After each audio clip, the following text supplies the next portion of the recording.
Juillet 1908, un navire vogue en direction de l'île du Diable, le bagne de la Guyane. À bord du bateau, une centaine de criminels et parmi eux, un traître à la patrie. Il a sur lui quelques vêtements et 2 livres. Il s'appelle Benjamin Hulmeau. Il a 25 ans. Condamné à la déportation pour crime de haute trahison, il redoute de finir ses jours dans l'exotisme de cette prison. Pour Benjamin Hulmeau, tout est allé vite, trop vite. Le jeune homme, brillant officier de marine, s'est laissé dépasser par ses actes. Il a été pris dans l'euphorie du temps, emporté par ses rêves d'opium. Pour lui, tout avait commencé en 1903, à Toulon. Il a 20 ans, il est officier sur un destroyer. On l'envoie en Indochine. Benjamin est grisé par les perspectives de ce voyage lointain.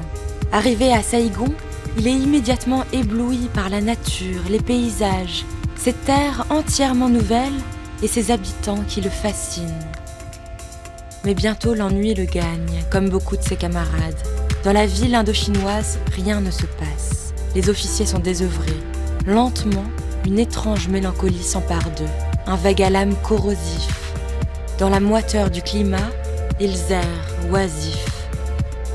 Alors, pour fuir cette vie monotone, Benjamin trouve une échappatoire. Il découvre l'opium, la fée brune.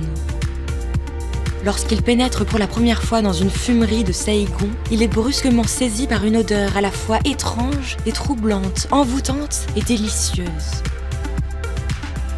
Il s'avance dans les vapeurs de fumée, prend place sur un coussin de soie orientale et observe captivé la préparation de la pipée.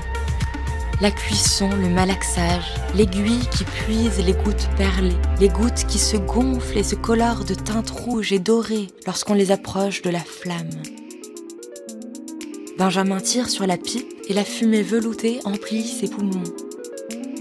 Son corps semble soudain étonnamment léger. Ses peurs, son ennui s'évanouissent d'un coup. Il est pris d'une sensation de plénitude. Sa tête s'emplit d'images fantasmagoriques, étincelantes, irréelles. Le lendemain, Benjamin y retourne et bientôt, il se met à fumer tous les jours. Enivré par les délices illusoires de l'opium, il ne se rend pas compte qu'il devient peu à peu dépendant. En 1905, Benjamin est de retour en France. À Toulon, il reprend son service à bord du navire Le Gaulois et ne tarde pas à être repris par le vice de l'opium. Il dilapide son argent dans les fumeries et dans les maisons closes. C'est là qu'il fait la rencontre de Lison. Lison est douce et somptueuse. Benjamin l'entraîne dans des histoires fumeuses. Pour elle, il dépense des sommes folles et ses dettes s'accumulent. La drogue lui fait oublier ses problèmes. Benjamin est ruiné. Lison menace de le quitter. Alors l'officier a une idée folle, démente, bizarre, détraquée. Une idée qui lui semble être celle d'un génie.